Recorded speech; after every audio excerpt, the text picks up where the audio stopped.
नमस्कार दोस्तों, इस नमो बुद्धाय प्लेटफॉर्म पर आपका एक बार फिर से स्वागत है। दोस्तों, जिंदगी में अक्सर हम आगे नहीं बढ़ पाते क्योंकि हमारे रास्ते में कोई और नहीं बल्कि हमारी अपनी सोच खड़ी होती है। लालच और डर की सोच। लालच हमें उस रास्ते पर धकेलता है जहां आत्मा की शांति खो जाती है, और डर हमें उस रास्ते से पीछे खींचता है जिस पर हमारी सफलता इंतजार कर रही होती है।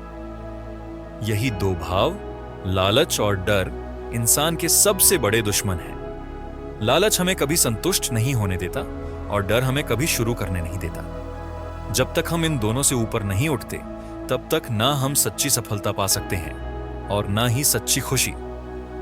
आज इस वीडियो में हम जानेंगे कि कैसे ये दो भाव हमारी जिंदगी को नियंत्रित करते हैं और कैसे एक बार इन्हें हराने के बाद जिंदगी नई ऊंचाइयों को छूने लगती है। क्योंकि जब इंसान खुद पर काबू पा लेता है तो दुनिया की कोई भी ताकत उसे नहीं रोक सकती। अगर आपको इसे अच्छे ढंग से समझना है तो आज की कहानी को ध्यान से सुनना होगा। दरअसल मुंबई के एक कोने में नीली शर्ट और ग्रे ट्राउजर पहने एक युवक शीशे के सामने खड़ा खुद को देख रहा था। नाम था आरव मेहरा, एक कॉरपोरेट फर्म में जूनियर एनालिस्ट। आईटी सेक्टर में काम करते हुए वह हर दिन की भाग दौड़ में उलझा रहता था। बाहर की दुनिया उसे सफल मानती थी, लेकिन उसके भीतर एक डर और लालच की दीवारें धीरे धीरे उसे खोखला कर रही थीं।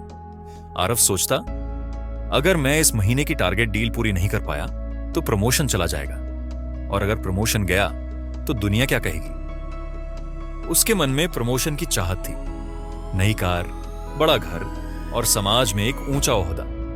लेकिन इसी चाहत के पीछे उसका आत्मविश्वास कमजोर हो रहा था और डर उसे हर समय अंदर से खा रहा था। ऑफिस में हर कोई अपने नंबर बढ़ाने में लगा था। आरव के सीनियर शैलेश उसे बार बार चेतावनी देता, आजकल मार्केट कंपटीशन बहुत हाई है आरव, अगर टारगेट मिस किया तो समझो खेल खत्म। इस बात ने आरव के अंदर डर को और मजबूत कर दिया।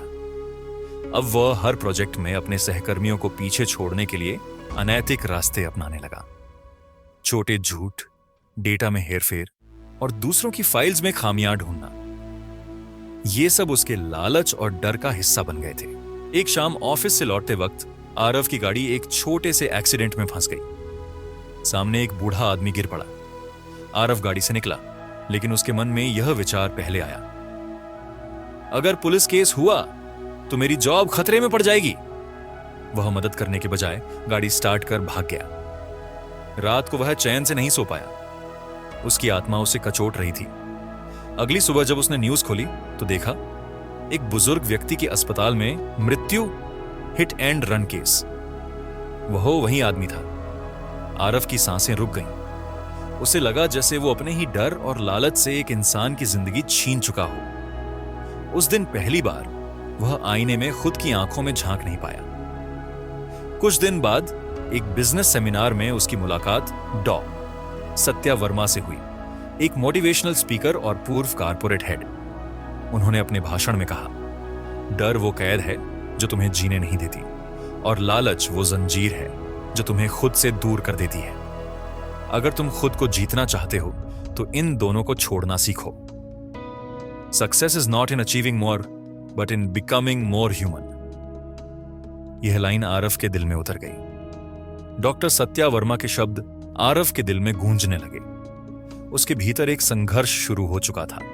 एक तरफ वही पुरानी कॉर्पोरेट रेस और दूसरी तरफ उसकी आत्मा जो अब कुछ बदलना चाहती थी। अगले दिन ऑफिस में जब उसके सीनियर ने फिर एक बार उसे एक शॉर्टकट का रास्ता दिखाया तो आरव पहली बार चुप रहा और फिर कहा, सर, इस बार मैं इस प्रोजेक्ट को ईमानदारी से पूरा करना चाहता हूं। अगर डील नहीं बनी तो भी कम से कम मैं अपने आप से नजरें चुरा नहीं पाऊंगा। शैलेश उसकी बात पर हंस पड़ा, लेकिन आरव की आंखों में अब डर की जगह आत्मविश्वास था। आरव ने अपने अंदर झांकना शुरू किया। उसने सोचना शुरू किया, क्या मैं वाकई सिर्फ टारगेट और प्रमोशन के लिए जी रहा हूं? क्या मेरी जिंदगी की कोई और दिशा नहीं हो सकती? उसने अपने पुराने शौक को उठाया, कहानियां लिखना। रात को ऑफिस के बाद वह खुद को एक कॉफी शॉप में बैठा पाता, जहां वह लोगों की कहानियां सुनता और उन्हें अपनी डायरी में लिखता। उसे महसूस हुआ कि असली प्रेरणा उन लोगों से मिलती है जो सच्चाई से जीते हैं, न कि चालाकी से। एक दिन वह उस अस्पताल पहुंचा जहां वह बुजुर्ग व्यक्ति का केस दर्ज था। उसने उनकी बेटी से मुलाकात की, नीरा शर्मा, जो एक नर्स थी। उसने आरव को पहचान नहीं पाई, लेकिन उसकी बातें सुनकर आरव अंदर तक हिल गया। नीरा बोली, मेरे पिता हमेशा कहते थे, बेटा, जिंदगी में डर और लालच मत पालना, वरना तुम अपनी आत्मा खो दोगे। आरव की आंखों से आंसू बहने लगे। उसने खुद को उनके सामने स्वीकार किया, मैं ही था उस हादसे का जिम्मेदार। नीरा कुछ पल चुप रही, फिर बोली, गलती स्वीकारना भी एक साहस होता है। अगर तुम सच में बदलना चाहते हो तो किसी और की जिंदगी बेहतर बनाओ, यही प्रायश्चित है। आरव ने उस दिन के बाद एक नया निर्णय लिया, एक ऑनलाइन प्लेटफॉर्म शुरू किया, फियरलेस स्टोरीज, जहां लोग अपने डर, लालच, असफलताएं और परिवर्तन की कहानियां साझा कर सकें। वह खुद लाइव सेशंस लेने लगा, छोटे शहरों में युवाओं को प्रेरित करने लगा। उसका पहला सेमिनार था how fear and greed ruin our true self, जहां वह खुद की कहानी सबसे पहले सुनाता। लोगों की तालियों से ज्यादा उसे उनके आंसू और मुस्कानें छूती थीं। अब वह सिर्फ कॉर्पोरेट एनालिस्ट नहीं था, वह एक संवेदनशील प्रेरक बन चुका था। आरव का प्लेटफॉर्म फियरलेस स्टोरीज धीरे धीरे देश भर में चर्चा का विषय बनने लगा। सोशल मीडिया पर उसकी कहानियां वायरल होने लगीं। खासकर युवाओं में इसका गहरा असर पड़ रहा था। हर कहानी, हर शब्द जैसे लोगों को भीतर से छू रहा था। कई कॉलेज और यूनिवर्सिटीज ने उसे आमंत्रित करना शुरू किया। एक दिन दिल्ली यूनिवर्सिटी में एक स्टूडेंट उसके पास आकर बोला, सर, आपकी एक कहानी ने मेरी जिंदगी बदल दी। मैं एक ऐसे फैसले के कगार पर था जहां डर मुझे आत्महत्या की ओर धकेल रहा था, लेकिन आपकी बातों ने मुझे हिम्मत दी। अब मैं अपनी जिंदगी फिर से जीना सीख रहा हूं। आरव उस दिन देर तक चुप रहा। उसे समझ आ गया था कि उसका डर और लालच अगर पहले उसे न बदले होते तो शायद वो किसी और को भी यह रोशनी न दे पाता। लेकिन जब कोई बदलाव लाता है तो पुरानी दुनिया उसका विरोध करती है। कॉर्पोरेट ऑफिस से मैसेज आया, आपका सोशल प्लेटफॉर्म कंपनी की पॉलिसी के खिलाफ है, या तो आप ये छोड़िए या नौकरी। यह एक बड़ा मोड़ था। कुछ साल पहले का आरव शायद डरकर कंपनी की बात मान लेता, लेकिन अब वह बदल चुका था। उसने शांत स्वर में कहा, जब मैं इस कंपनी में आया था तो मैं पैसे कमाने आया था, लेकिन अब मैं इंसान बनाने निकला हूं, खुद को भी और दूसरों को भी। वह अपनी नौकरी छोड़ आया, बिना डर के, बिना लालच के।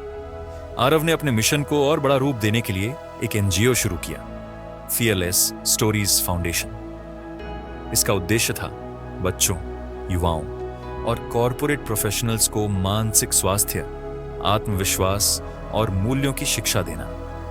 उसने एक टीम बनाई जिसमें हर किसी की एक अलग कहानी थी। कोई डर से निकला था, कोई लालच से, कोई सामाजिक दबाव से। अब वे सब मिलकर दूसरों को राह दिखा रहे थे। एक वॉलंटियर मीटिंग में उसने कहा, हम सब किसी न किसी समय डर या लालच के शिकार रहे हैं, लेकिन अगर हम मिलकर एक दूसरे की कहानियों से सीखें तो समाज बदल सकता है। This world doesn't need more successful people. It needs more real people. Aarav के पिता, जो कभी उसे सिर्फ पैसे कमाने की सलाह देते थे, अब गर्व से कहते थे, तू तो बेटा लोगों की जिंदगी बदल रहा है, इससे बड़ा काम क्या हो सकता है। आरव मुस्कुराया और बोला, पापा, असली कमाई अब समझ में आई, किसी के चेहरे पर मुस्कान लाना। आरव ने अपनी पहली किताब प्रकाशित की, छाया और रोशनी, जिसमें उसने अपनी पूरी यात्रा को विस्तार से लिखा। बुक लॉन्च पर जब उसने आखिरी पंक्तियां पढ़ी, पूरा हॉल खामोश हो गया। डर वो अंधेरा है जो तुम्हारी रोशनी छीन लेता है, और लालच वो जाल है जो तुम्हारे पंख काट देता है। लेकिन अगर तुम खुद पर यकीन कर लो तो न डर बचेगा न जाल, सिर्फ उड़ान होगी। आरव की किताब छाया और रोशनी बेस्ट सेलर बन चुकी थी। स्कूलों और कॉलेजों में इसे पाठ्यक्रम में शामिल किया जा रहा था। सोशल मीडिया पर बस्ट और फियरलेस स्टोरीज एक मूवमेंट बन गया था। लोग अपनी कहानियां साझा कर रहे थे, खुलकर अपने डर और लालच को स्वीकार कर रहे थे और उससे बाहर निकलने की प्रेरणा पा रहे थे। एक छोटे से कमरे में शुरू हुआ एक विचार अब लाखों लोगों की सोच बदल रहा था। लेकिन आरव को अब भी किसी चीज की तलाश थी, एक ऐसा बदलाव जो हर इंसान के दिल तक पहुंचे। एक दिन उसे एक इंटरनेशनल प्लेटफॉर्म से बुलावा आया, ग्लोबल ह्यूमैनिटी समिट जिनेवा, जहां दुनिया के सबसे प्रभावशाली लोग जुटे थे। आरव मंच पर खड़ा हुआ, हजारों लोगों के सामने, लेकिन उसके शब्द जटिल नहीं थे, वो सीधा दिल से निकले थे। जब मैं बच्चा था मुझे सिखाया गया, डरना मत, लेकिन कोई ये नहीं सिखाता कि डर को पहचानो, समझो और उससे बाहर निकलो। लोग सोचते हैं लालच उन्हें ऊपर उठाएगा, लेकिन वो भूल जाते हैं कि सबसे ऊंचाई वहीं मिलती है जहां आप सबसे सच्चे होते हो। आज मैं यहां खड़ा हूं, न किसी पोजीशन के बल पर, न किसी टाइटल के। मैं बस एक कहानी हूं जो अपने डर से लड़ी और अपने लालच को हराया। और अगर मैं कर सका तो आप भी कर सकते हैं। सारा हॉल तालियों से गूंज उठा, लेकिन आरव बस मुस्कुरा रहा था, क्योंकि अब उसे किसी प्रमोशन या शोहरत की जरूरत नहीं थी। वह अब खुद के साथ सच्चा था। एक शाम आरव एक पुराने पार्क में अकेले बैठा था, जहां कभी वह ऑफिस जाते वक्त बस कुछ पल गुजारा करता था। सामने एक बच्चा अपने पिता से कह रहा था, पापा, जब मैं बड़ा हो जाऊंगा ना, तो मैं भी लोगों को डर से लड़ना सिखाऊंगा, जैसे आरव अंकल सिखाते हैं। आरव के होंठों पर मुस्कान थी और आंखों में संतोष। उसने आसमान की ओर देखा और बुदबुदाया, अब मैं नहीं डरता और मुझे कुछ पाने की लालसा भी नहीं रही, क्योंकि अब मैं खुद को पा चुका हूं। डर और लालच कभी बाहर नहीं होते, वो हमारे भीतर होते हैं। लेकिन जब हम उन्हें पहचानते हैं तो जिंदगी बाहर से नहीं, अंदर से बदल जाती है, और वही असली जीत है। तो ये थी आज की कहानी। अगर इस कहानी से आपने कुछ भी सीखा है, और अगर ऐसी ही कहानियों के माध्यम से आप अपने जीवन में बदलाव लाना चाहते हैं, तो आप हमारे चैनल को सब्सक्राइब कर सकते हैं। धन्यवाद।